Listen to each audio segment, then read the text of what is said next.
ஆந்திர மாநிலத்தில் வீடு புகுந்து கொள்ளையடிக்க முயன்ற நபர் மூதாட்டியை அடித்து கொலை செய்துவிட்டு நகை பணத்துடன் தப்பி ஓடிய நிலையில் வசமாக சிக்கியிருக்கிறார். கடன் தொல்லை கழுத்தை நெரித்த நிலையில் தான் வேலை பார்த்த நில உரிமையாளர் வீட்டிலேயே கொள்ளையடித்த சம்பவத்தின் பின்னணி என்ன? ஆந்திர மாநிலம் திருப்பதி மாவட்டம் புல்லாரெட்டி கண்டிகையைச் சேர்ந்தவர் மதுசூதன். அவருடைய தாய் ஜெயமா, தந்தை மகாதேவ். ஒய்எஸ்ஆர் காங்கிரஸ் கட்சி பிரமுகரான மதுசூதன் உள்ளூர் அரசியலில் தீவிரமாக ஈடுபட்டு வந்தார். அவருடைய விவசாய நிலத்தில் ரமேஷ் என்பவர் கூலி வேலை செய்து வந்தார்.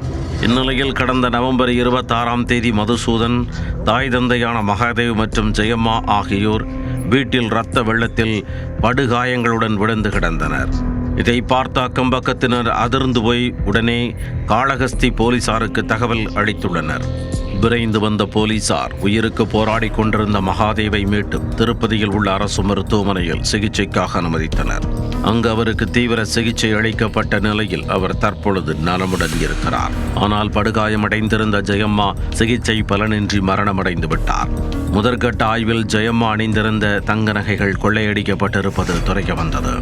கொள்ளையடிக்க வந்த நபர் தலையில் உருட்டுக்கட்டையால் அடித்து கொலை செய்திருப்பது உறுதி செய்யப்பட்டது. இந்த சம்பவம் குறித்து வழக்கு பதிவு செய்த போலீசார் கொலை செய்துவிட்டு கொள்ளையடித்து சென்ற நபர் யார் என்பது குறித்து தீவிரமாக தேடி வந்தனர். இந்நிலையில் நிலத்தில் வேலை செய்து வந்த ரமேஷ் மீது போலீசாரின் சந்தேகம் திரும்பியது. எனவே அவரை கைது செய்து காவல் நிலையத்திற்கு அழைத்துச் சென்று கிடுக்குப்பிடி விசாரணை நடத்தியதில் பல்வேறு திடுக்கிடும் உண்மைகள் வெளிச்சத்திற்கு வந்தன.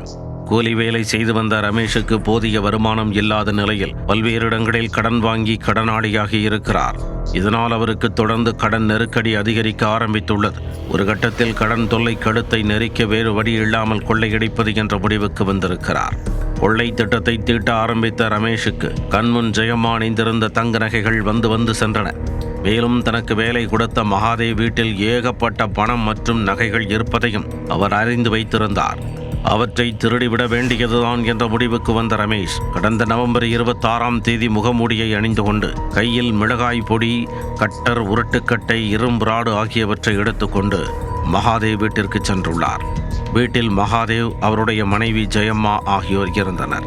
முகமுடியுடன் வீட்டிற்குள் நுழைந்த ரமேஷ் முதற்கட்ட வேளையாக அங்கிருந்த மகாதேவ், ஜெயம்மா ஆகியோரை உருட்டுக்கட்டையால் கொடூரமாக தாக்கியிருக்கிறார்.